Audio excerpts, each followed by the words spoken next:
Tonight, all aboard on the weekend. For the first time ever, there will be weekend GO train service to Kitchener. Right on, brother. Today has been years in the making. The long-awaited date to bring GO trains to Kitchener 7 days a week. I'm very excited about this. And the formal deal that will expand service more in the future. Frustrated about forgery. Somebody has signed my name. A Cambridge man's concern over an incident involving Canada Post. I literally told him I don't care if it was Santa Claus who told you to drop the package. There's a process to be followed for a reason. And the Crown Corporation's response. Keeping watch. These are high-definition cameras that give us great viewing capacity for downtown. How a collection of cameras in Guelph There have been a number of investigations that this has assisted with. Has been making a difference in the fight against crime.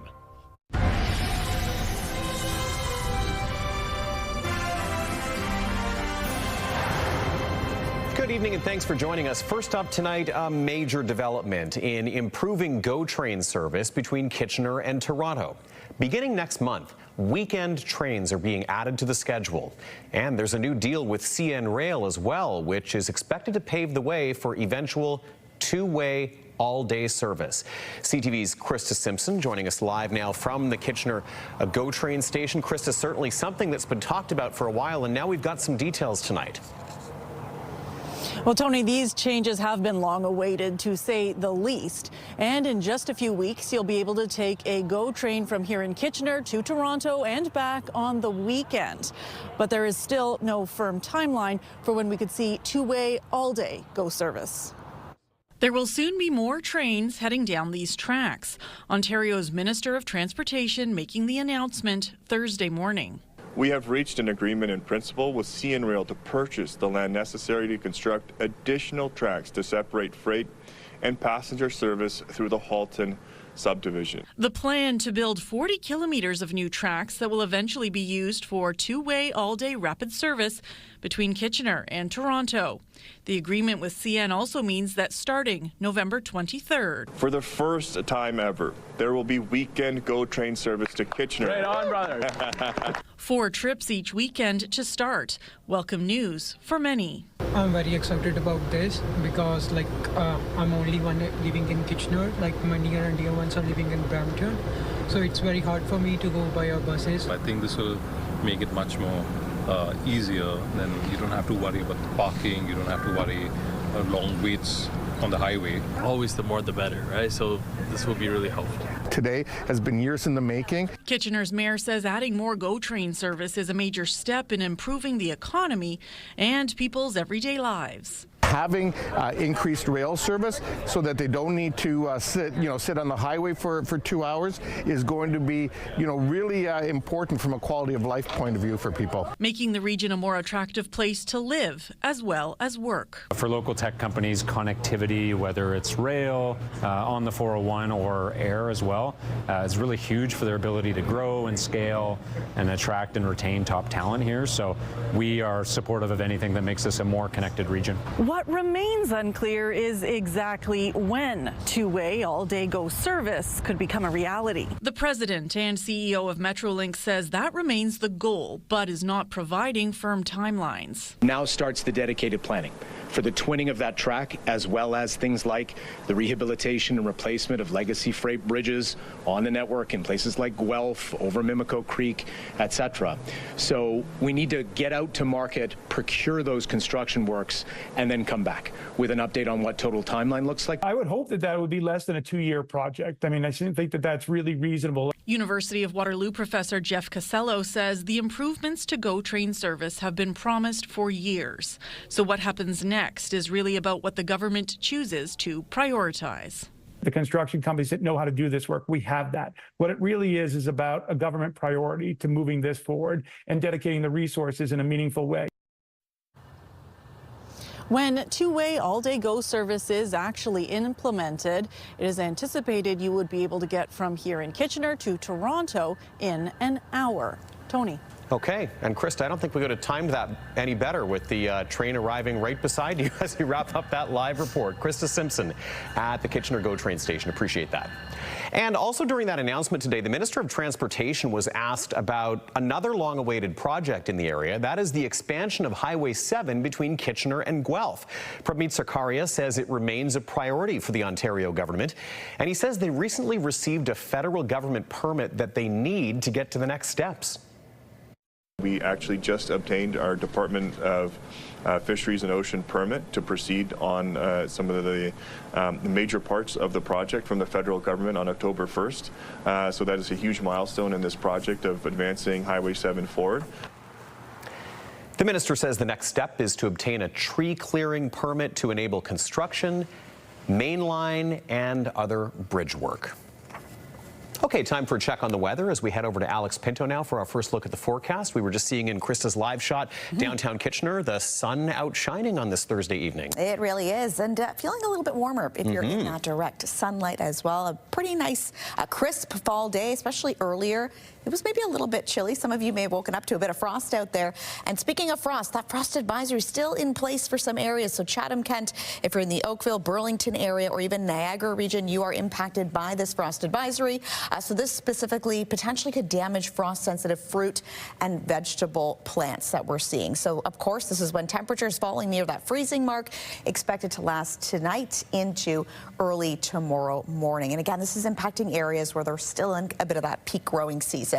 Looking at our satellite and radar map, like Tony said, we're seeing some nice blue sky out there. So mainly clear out there, not too much activity to report, but yeah, it's this nice green icon that we're going to be keeping a close eye on. Some wet weather potentially could be on our way. I'll break it all down in your full forecast coming up a little bit later. Tony, back to you. Sounds good, Alex. We'll talk shortly. Waterloo Regional Police have put out a public alert about a high-risk offender who's been released into the community.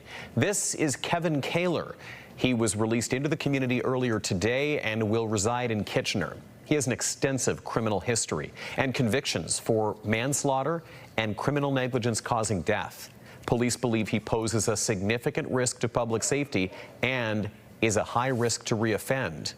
You can find our previous coverage of Kevin Kaler and the conditions of his release over on our website, ctvnewskitchener.ca. Well, a promise from Ottawa today to get tougher on crime. After years of pressure from the provinces and police, the Prime Minister says a new bill to be tabled next week will crack down on violent and repeat offenders through strong reforms on sentencing and bail. And there's also a pledge to hire more police. As CTV's Rachel Aiello tells us, the announcement is significant, both politically and from a policy perspective. The federal government says a crackdown on repeat violent offenders is coming. It will no longer be up to the Crown to prove why someone should stay behind bars. It will be up to the accused to prove to the court why they can be trusted to be released. Prime Minister Mark Carney says next week the Liberals will introduce long-awaited bail reform legislation to keep those accused of serious crimes out of the community. The new bill will also amend the criminal code to allow consecutive sentencing for those convicted of multiple crimes, end conditional sentences for a series of sexual offenses, and impose tougher penalties for organized retail thefts. These amendments are aimed at addressing headline-making crimes, including the surge in some cities of brazen smash-and-grab robberies. But they're getting mixed reviews from criminal defense lawyers. And I think it's a measured approach. But at the end of the day, they just send a message because it don't really change that much, I have to say. But it sends the message that there is public concern. I think it may work to curb that type of behavior, but I also think it is a ton of lip service. These measures come after concerted pressure from premiers, police forces, and opposition parties. And yet Mark Carney has done absolutely nothing to reverse the Liberal laws that caused this chaos and carnage. Today, Carney also announced a nearly $2 billion funding boost for the RCMP. Coming in the next budget, the money will go towards hiring 1,000 new officers, increasing the cadet recruitment allowance, and dedicating more personnel to probing financial crimes. The devil is in the details. We're going to take a look at what comes out next week, but we're happy to see that we were listened to and some of the things we advocated for were included. Carney is set to continue his pre-budget pre-positioning tomorrow. The Prime Minister has plans to make what he called an important announcement on border security. Rachel Aiello, CTV News, Ottawa. And we're getting new data on the rise in hate crimes being reported across the country. It comes as Ottawa promises new legislation to combat hate crimes, intimidation, and obstruction. Those details from CTV's Scott Hurst. Over the past several years, Canada has seen a troubling and steady rise in the number of police-reported hate crimes from coast to coast, and it's leaving many people feeling unsafe in their own communities and going to places of worship. A majority of the reported crimes targeting groups for their race, ethnicity, or religion, with Canada seeing a troubling surge in anti-Semitism and Islamophobia. New preliminary numbers put out this morning by Stats Canada are showing more than 2,200 police-reported hate crimes so far this year in the first half of the year, a very similar number to what was reported for the first half of last year, and still overall reflecting a significant spike in recent years. The number of reported incidents so far this year still more than all of 2019, with a nearly 50% increase in reported hate crimes just over the past 2 years. And according to the government data, Black, Jewish, and Muslim communities are the most frequently targeted groups overall last year. It's putting many Canadian communities on high alert, as well as police departments across the country trying to combat acts of violence, vandalism, and intimidation. This as the federal government, under pressure to stem the rising tide of hate, has introduced new legislation. The Combating Hate Act proposing 4 new criminal offenses. However, there are concerns from civil liberties groups that the proposed legislation goes too far and could infringe on the rights of Canadians. Scott Hurst, CTV News, Toronto. Trying to find a balance for sharing the road. Coming up, Guelph police launch a bicycle safety campaign, and cyclists urge them to focus on driver habits too. I'm Heather Center, and we're getting a look into the Community Safety Operations Center in Guelph to find out how recently installed security cameras are helping to keep the community safe. That story. Well, plenty of sunshine and overall comfortable conditions for your Thursday, but some wet weather could be on the way. I'll break it all down in your full forecast coming up a little bit later. Download the CTV News app and stay on top of local stories as they unfold. We go to a dramatic scene unfolding. Customize your feed and watch live wherever you are. ctvkitchener.ca, your home for news.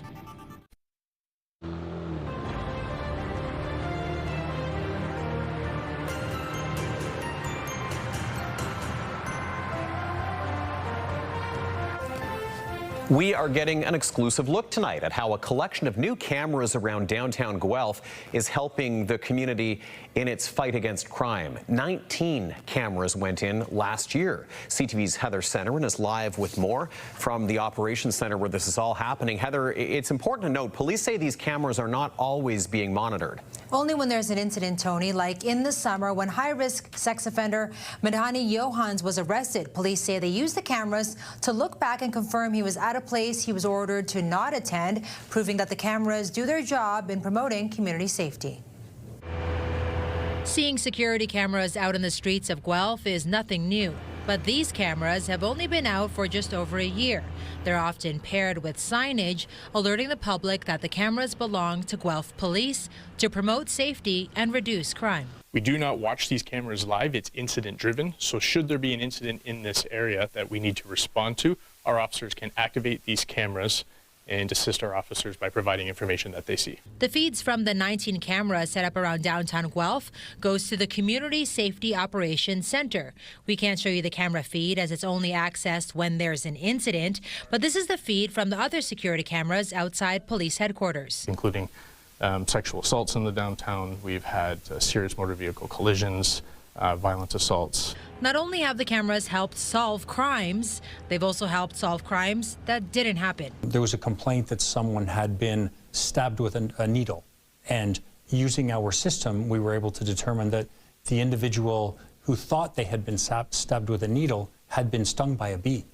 So there had been no offense. This center is also where some 911 calls will be diverted. What that's doing is it's freeing up time for our frontline officers to attend emergency response and we're having a more timely and effective response to some of our other citizens' concerns. They use a system called Fusus, which lets staff monitor the cameras in real time.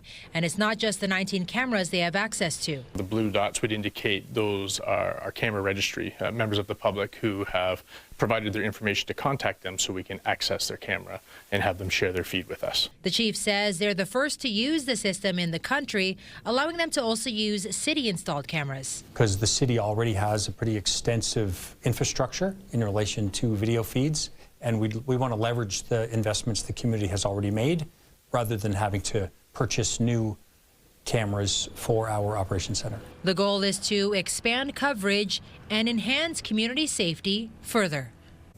There are also talks to expand the center's capabilities in other ways, like by deploying stationary automatic license plate readers throughout the community. Every Guelph police cruiser already has those installed, but with stationary readers, police say it could help, for example, flag stolen vehicles and possibly even prevent more crime from happening if police are deployed to where that vehicle is fast enough.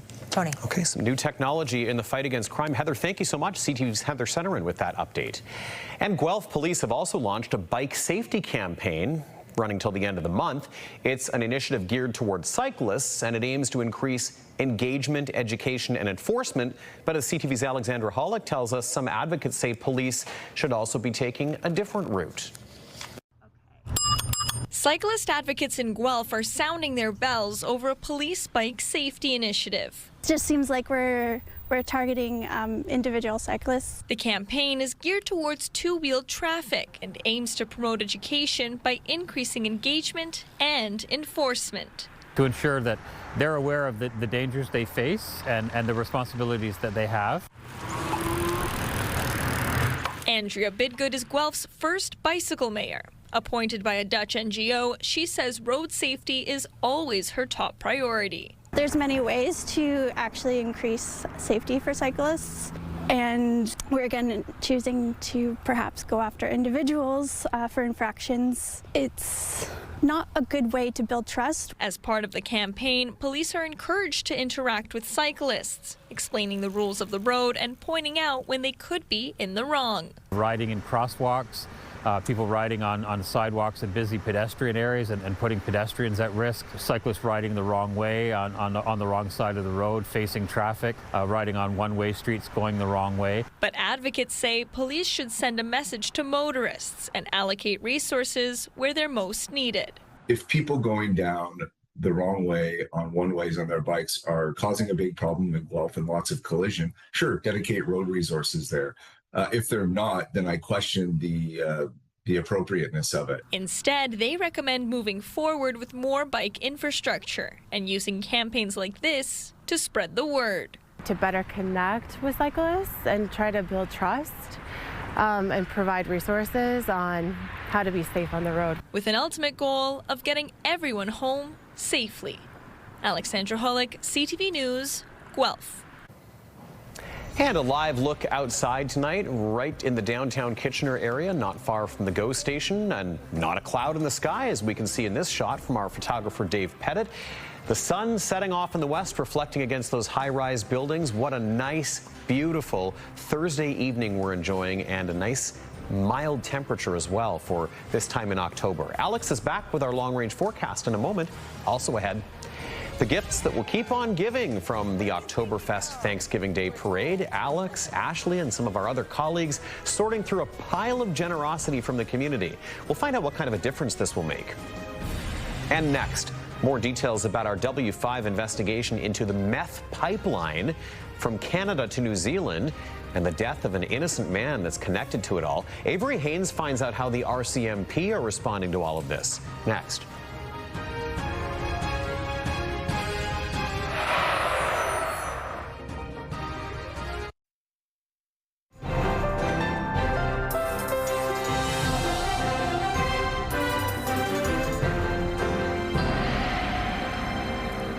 Alex is here with our 7-day forecast. I like what I see out there today. Yes. I got out of the car when I got to work and the sun was hitting me at just the right angle that I'm going to go ahead and use the word. It felt warm. It felt warm. I was going to say, it probably didn't feel like, what, at that time, maybe 13, 14 degrees or so. The sun made a big difference, especially when it's that low in the sky. That late in the afternoon now as the sunsets get earlier and earlier. But, you know, we'll take this because October can just as easily be dark and ugly and rainy, and we can save that for November. Exactly, November. That can go for November. Well, hopefully you enjoyed today because we could see a little bit of wet weather headed our way. We'll get into that in just a moment. But right now, mainly clear conditions. You can see that Google building from downtown Kitchener this hour. And like Tony said, it's a pretty beautiful fall day overall. Take advantage. If you haven't maybe gotten out for a stroll or just some fresh air, tonight would be the night to do it for sure. But of course, first thing in the morning, you may have noticed it was chilly and a bit of frost potentially on your front lawn. I definitely noticed that this morning. Some of us, yes, under that frost advisory, not us here in Kitchener-Waterloo, but Chatham, Kent once again, some areas in the GTA. So in particular, Oakville, Burlington, the Niagara region. So this is when frost potentially could damage some frost-sensitive fruit trees or vegetable plants. And this is when, again, we're seeing these temperatures dropping near that freezing mark, getting into the overnight hours into Friday. And again, when it comes to the criteria, just some areas that are impacted during some peak growing season there. So looking at our future cast, mainly clear for us, but that is expected to change. Some cloud cover is expected to head our way towards Friday. And with that, of course, we're seeing all that green, a little bit of wet weather as well, potentially heavy at times. So you definitely want to keep an umbrella nearby just in case. Looking at your Saturday, though, mix of sun and cloud expected, but then once again, Sunday, we could see a little bit more wet weather. At this point, we're seeing about a 70% chance. Temperature-wise, 13 degrees here in Kitchener-Waterloo, so we've dropped down 1 degree. 14 was our daytime high, which is pretty close to seasonal for this time of year. Mount Forest sitting at 12, 11 in Barrie, so many of us in southern, southwestern Ontario sitting in that mid-teen range, which again is seasonal for this time of year. And that shows that in our almanac too. So in terms of our overnight low, we're definitely below seasonal. We should be sitting around that 3 degree mark, but once again, we are expected to drop down to an overnight low of 0. Record high 26.7 on this day in 1947, and it was just -5 in 1978. And in terms of tonight, 6:38, that is when that sun is officially setting. So over the next several days, so this is again when we could see a little bit of that cloud cover and some wet weather start to build up as we look ahead to the weekend. But daytime highs, again, we're going to be above seasonal. We keep kind of yo-yoing with going below and above over the last week or so. For Lambton, Kent, and Essex, mainly cloudy for your Friday, high of 19 degrees, and then another warm-up expected, 23 for your Saturday. With a mix of sun and cloud before Sunday, you could see a chance for some showers once again. And southern Georgian Bay, you're going to be in for a few days of maybe some gray skies. Chance for some showers for your Friday with a high of 14 before some more cloud cover is expected for your Saturday with a high of 19. And here is tonight's Weather Watcher picture. So depending on where you are, you may have spotted one of 2 bright green comets in the sky. This is visible to stargazers in the northern hemisphere. So Sabrina Perry captured this from Orchardville, which is south of Durham. This was around 9 o'clock last night. She was pointing northwest, which is the direction of, we learned today, Comet Lemon. And this comet would have had its closest brush with Earth this week as well, which is pretty cool. And just to capture that green color as well, a pretty rare sight. And it's been fun to kind of dig in and learn about this a little bit. But yeah, thank you for being tonight's Weather Watcher. It's a pretty incredible shot. And for helping us get an astronomy lesson too. Yes. As you said, you were digging in, looking into that. Yeah. That's fascinating. I mean, it's all part of our natural universe. And if you have a Weather Watcher photo that fits in the astronomy category, we'll take it. Yeah, we definitely want to see it. All right. Well, earlier today, you had a little field trip. I did. A chance to go to the food bank of Waterloo Region and check out some of the many donations they got from one of our region's biggest events, the Oktoberfest Thanksgiving Day Parade. Yes, and it was a pretty successful one, too. They were able to collect 22,000 meals from the parade over the long weekend, but demand is still quite high. So Ashley, myself, Ray from Virgin Radio, and Angie from Bounce put our sorting skills, if you will, to the test. Have a look. All right, this is one of 8 bins that were collected over the Oktoberfest Thanksgiving Parade. And Megan is joining us now because we're actually going to help pull some of these items and sort them. So what should we do? Actually, before we get into it, we're going to have a little bit of help. We've got Ashley here, of course, who you saw just moments ago. We've got Angie, Ray, as well as Emily joining us. So we're going to really be getting put to the test here. But what should we be mindful of, and maybe explain what we should be doing? Yeah, of course. So like you said, we'll be sorting non-perishable donations that come in. So we're going to have 2 unloaders today. They are responsible for unloading the food up onto the table. And then it goes to our sorters, who are responsible for checking that each item has a best before date and an ingredient list. 5, 4, 3, 2, 1, let's go! Okay. As quick as we can go, we were told. Amazing. All right. Checking those best before dates. Best sorting! The best sorting. Definitely had a workout this morning. Made it look easy with that time lapse, Right? but I mean, I guess that's a key part of it, right? Is sorting to make sure that everything gets to where it needs to be as effectively as possible, and that help goes a long way. Yes, and especially keeping an eye too on those best before dates. So in January, the Food Bank of Waterloo Region is going to be hosting the 10th annual Great Food Sort Challenge. So they are looking for 30 teams to take part in some friendly competitions. So if you had a little fun enjoying what we did there, you and your team could be doing that, and you have under an hour to do it. Of course, you can watch that full segment online, ctvnewskitchener.ca, and happy to report we did that in about 2 minutes. We were able to sort 167 meals today. What, 167 meals in 2 minutes? 2 minutes. That sounds like a game show. I know.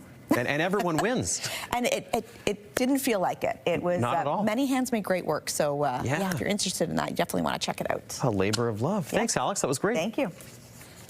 Well, there is a deadly meth pipeline running from Canada to the other side of the world, New Zealand and Australia. We first brought you this story last night. It's a W5 series. Well, tonight in part 2, Avery Haynes investigates the network behind the mass shipment, smuggled in cans of beer, and Avery gets the RCMP's response.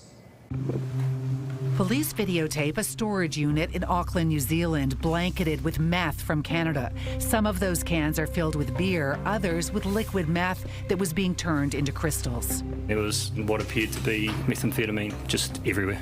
The sophisticated international operation was a lead story. The largest ever single haul of meth in the country. Red Stripe beer from Toronto, bottles of kombucha from the U.S., and coconut water from India, filled with meth. In New Zealand, 2 people have been charged, the importer and the man who's seen here removing cases of beer. You have the right to remain silent. Jimmy Callan was found guilty of manslaughter for mistakenly giving away beer that still contained meth, killing an innocent young man, 21-year-old Aiden Segala. But who's investigating the people in Canada behind the shipment? RCMP Chief Superintendent Mathieu Bertrand. I can't speak to that. But the RCMP was not involved. But a later statement acknowledges that the RCMP received intelligence reports, did background checks, and a cursory analysis of the network. No one in Canada has been charged.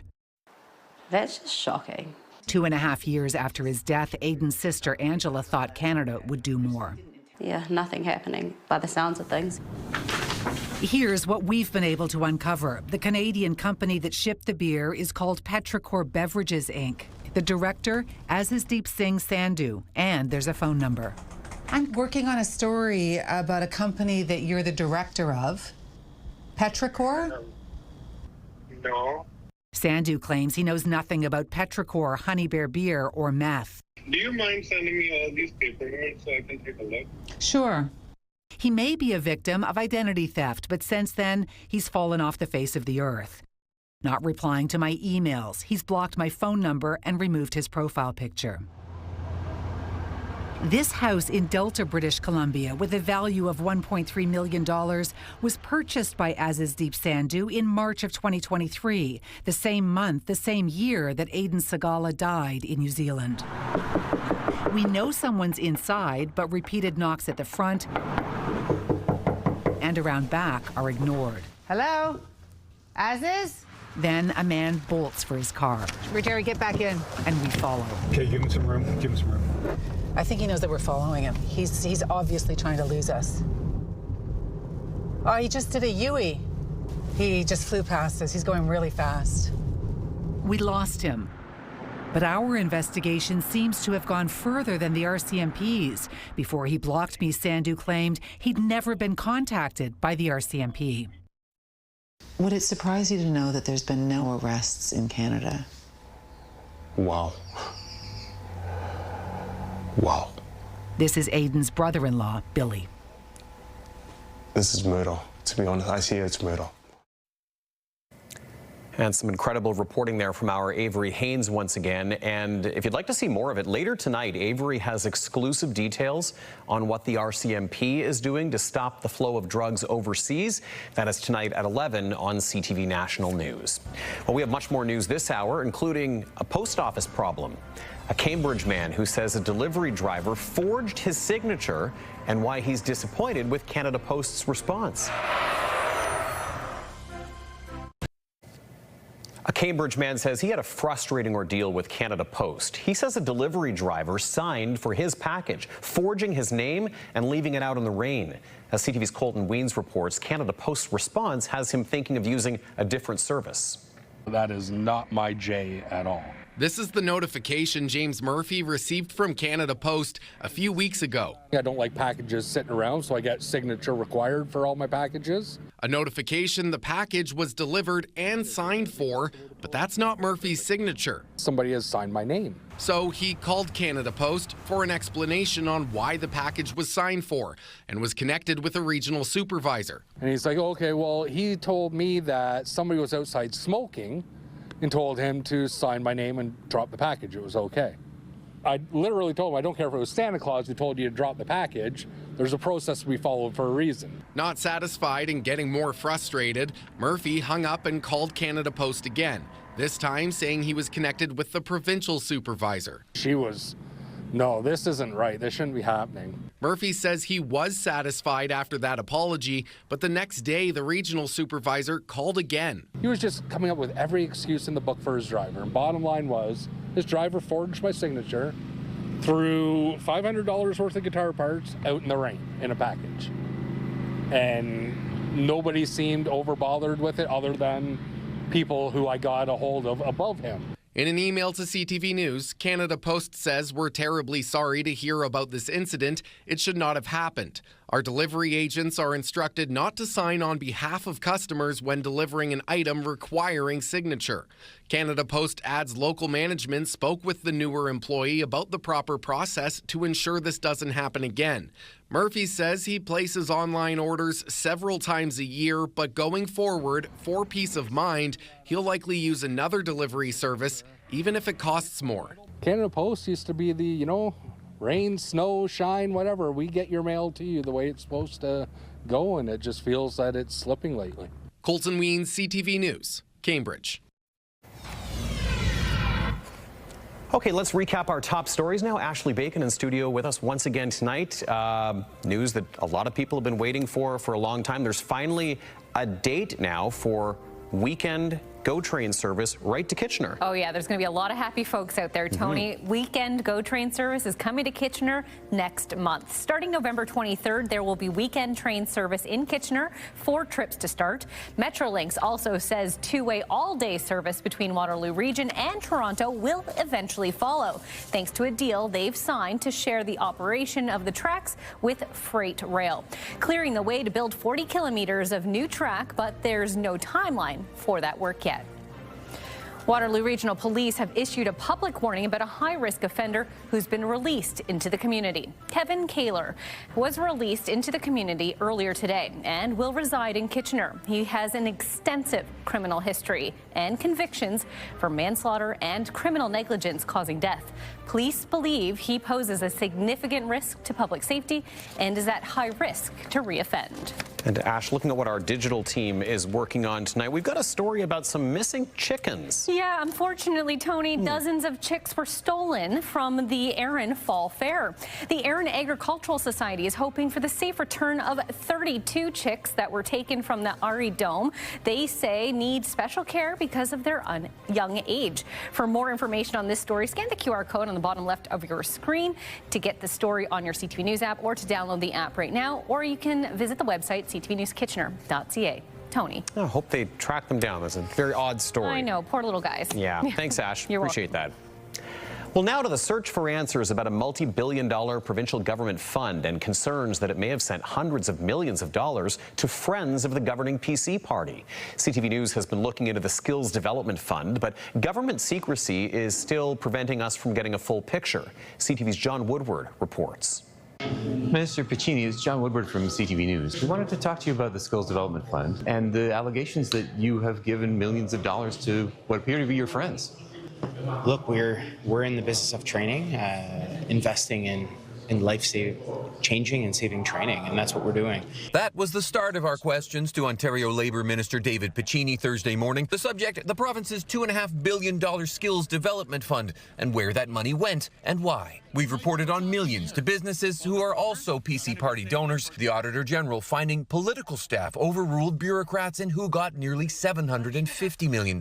Not fair, transparent, or accountable. Piccini told News 1010 last week he intervened to get a grant to a company. He was photographed with the director of that company in rinkside Maple Leaf seats. Something doesn't smell right about that. The NDP complaining that he attended a wedding in Paris for a lobbyist for that same company after it got $7.5 million. These are millions of dollars going to people you're socializing with. Look, there's a public registry that's there. The public registry that shows millions of dollars going to the people you're going to weddings in Paris with? Look, my personal business, I have a personal life. We all, in our personal life, make friends through our profession, through our work. Using the lobbyist registry, CTV News tracked about $80 million of these grants that went through one firm, run by Doug Ford's former campaign manager. CTV News has tracked some $100 million in grants that went to unions or industry groups that endorsed the PCs in the last election.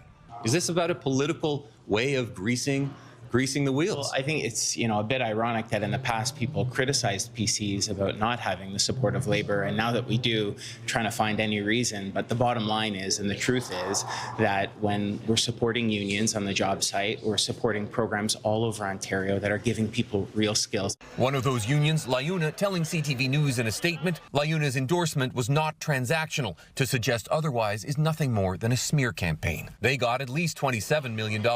Many listed grants have no attached dollar figure. We don't have a picture of where the money went, of what grant went to whom. Why the secrecy? The Skills Development Fund is changing lives, and the Premier and myself, but why do that our in entire secrecy? government, Why do that? Have gone. Why do that in secrecy? Why not be public about where the money is going? I've been at almost every recipient to see the life-changing training that's gone on. After that, his staff intervened, and our interview was over. That report from CTV's John Woodward. All right, just ahead, a wild win on the West Coast. The Toronto Blue Jays post a blowout victory over the Seattle Mariners, giving their World Series dreams better odds again. We'll go live to Seattle to set up tonight's Game 4 in the American League Championship Series. Next.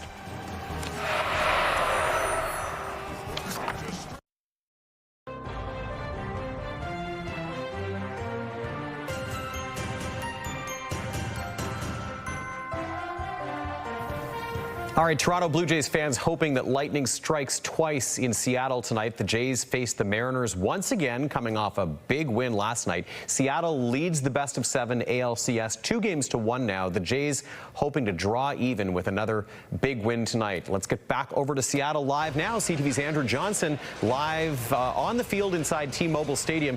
Andrew, I was wondering last night what kind of a conversation must have happened on the plane ride to Seattle to get the result that the Jays got last night.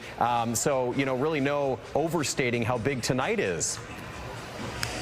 It was like a different team, the Blue Jays brand of baseball people were hoping for and didn't see in games 1 and 2 appeared last night. Strong pitching and relentless offense. 5 different Jays hitting home runs. The fans here, thousands of them, absolutely thrilled. They're walking around Seattle today, the iconic Pike Place Market. Wherever you go, there are Jays fans using words like incredible, energized, ecstatic. Some of them paid $500 a seat to sit here in person, saying it's worth it. They do it again, and things have certainly changed. People were worried the Jays would go down 3-0 and need a miracle to pull this thing out. Now they can pull even tonight, and if they do that, they are forcing this series back to Toronto, to Rogers Centre, and maybe could have more success there than they did to start the series. So it's a big swing tonight, either tied at 2 or down 3-1, and again, the odds will be against Toronto as they were before yesterday's game.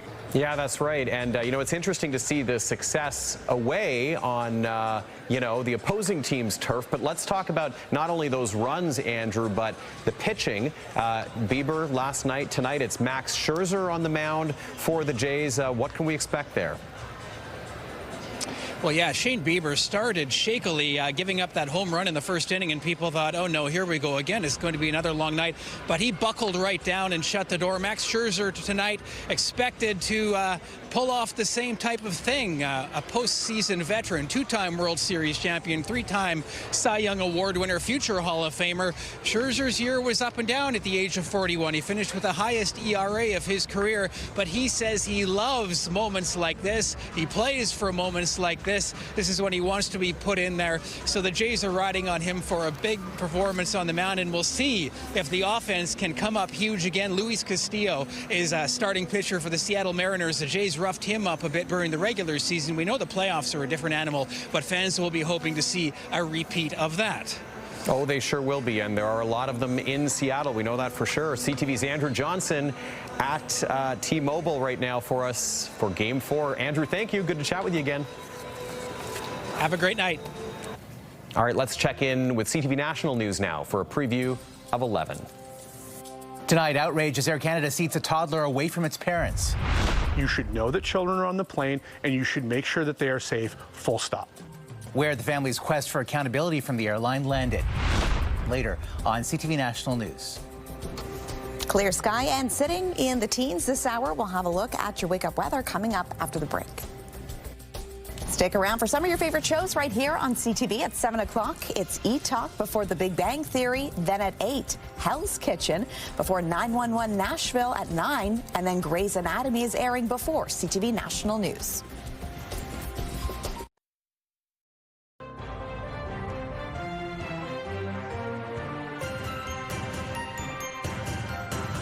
Okay, let's check in with Ashley Bacon one more time, who has a look at what our team is watching for later tonight. Ashley. Well, we'll tell you about a new organization that is trying to map every defibrillator in the province, connecting them to the 911 emergency system. Also tonight, all eyes are on Seattle as the Toronto Blue Jays face off in Game 4 of the American League Championship Series. They are looking to tie up the best-of-7 series with a win tonight. We'll hear from CTV's Andrew Johnson again, who will be live from the field during the Late Show. Tony. Yes, we will. Going to be an exciting late show once again. Ashley, thanks so much for that. Appreciate it. And Alex is here with our forecast, and that's something to be happy about too, at least for part of the next 7 days. Part of, starting off the day looking not too bad. Maybe later in the afternoon, not so much. We might need an umbrella. But yeah, starting off the day again, chilly conditions, 1 degree by 6 a.m. Partly cloudy sky. By 10 o'clock, we should be hitting around 7 with a mix of sun and clouds. So at least we're going to start the day with a little bit of vitamin D, if you will, Tony. Good stuff. Love to see that sunshine when we get deep into the fall. Yes. Okay, finally for us tonight, a Kitchener man has been reunited with what you can describe as a prized jacket, a very important article of clothing that went missing from an Oktoberfest event over at Concordia Club. But this was no ordinary jacket. As we hear from CTV's Jeff Pickle, it is a custom piece that binds its owner to his friends, family, and his passion.